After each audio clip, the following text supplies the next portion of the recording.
Je voulais parler du 11 de départ, mais il y a des débiles de supporters qui ont brûlé les bus du Barça. Enfin, les supporters vont faire comment là en fait? C'est pas sérieux. Tous supporters, donc flics, j'espère qu'ils vont se venger là. En fait, donc une tarte bien sèche ce soir. Voici le 11 de départ. Ferran Torres, Lamine Yamal, Rashford, De Jong, Fermin, Casado, Eric Garcia, Araujo, Koundé et Baldé. C'est le même 11 que contre Elche.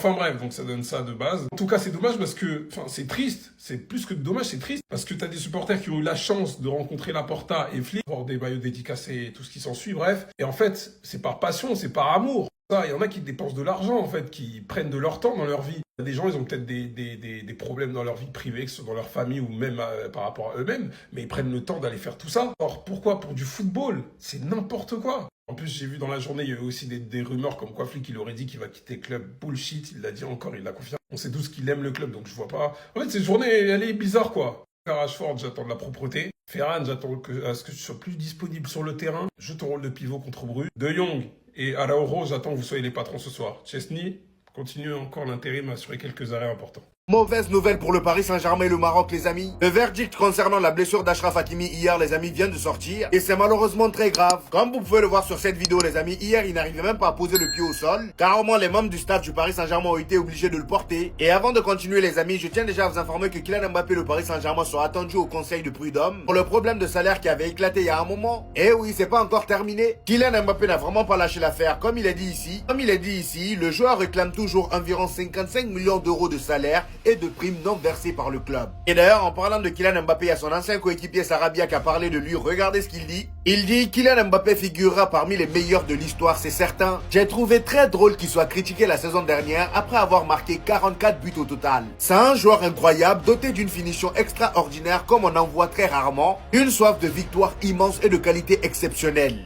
Très belle déclaration de sa part. On termine avec le verdict sur la blessure d'Achraf Hakimi, les amis. À quelques semaines de la CAN, les amis, le média Diarra nous informe qu'Achraf Hakimi sera absent entre 8 à 10 semaines. En gros, minimum 2 mois et demi d'absence. Et on nous dit que le Marocain a subi des examens et souffre d'une rupture de syndrome avec une légère atteinte. Et quelle blessure ça? J'ai même pas terminé. Avec une légère atteinte deltoïde. Bon, ça, je connais pas. En tout cas, ce qui est sûr, c'est que c'est grave. J'espère vraiment pour lui qu'il va se rétablir avant la CAN parce que ce serait très dommage pour le Maroc. Comme ça drop, direct.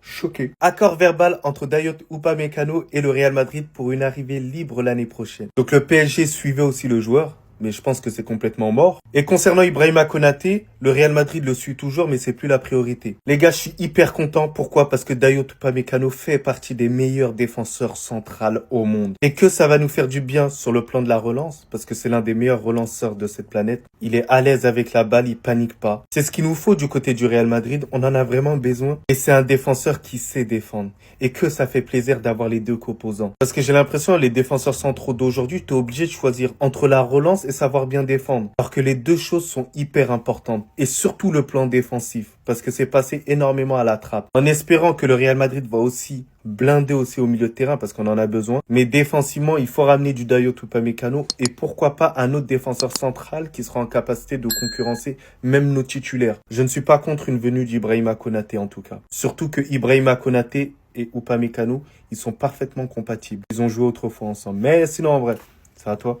On te compte bien, alhamdoulilah. Éteindre la concurrence, c'est tout ce qu'Adidas fait. 22 maillots dévoilés par Adidas pour la Coupe du Monde. Ils sont tous derrière moi, tous plus beaux les uns que les autres. Et dans tous ces chefs-d'œuvre, je suis obligé de vous balancer mon top 5. Je vous en montre par-ci par-là quand même les grandes nations. Voilà l'Espagne, simple classique. L'Italie, je le trouve très classe. Et là on va rentrer dans le top 5.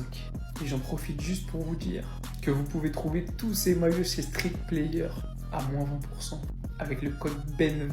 C'est comme ça, c'est cadeau la famille. À la 5e position, le maillot du Venezuela. Voilà, je vous dis la vérité. Ça, c'est juste parce que c'est ma sensibilité. La couleur, c'est tellement une couleur dont je suis fan. Ce fuchsia bordeaux un petit peu, j'aime trop.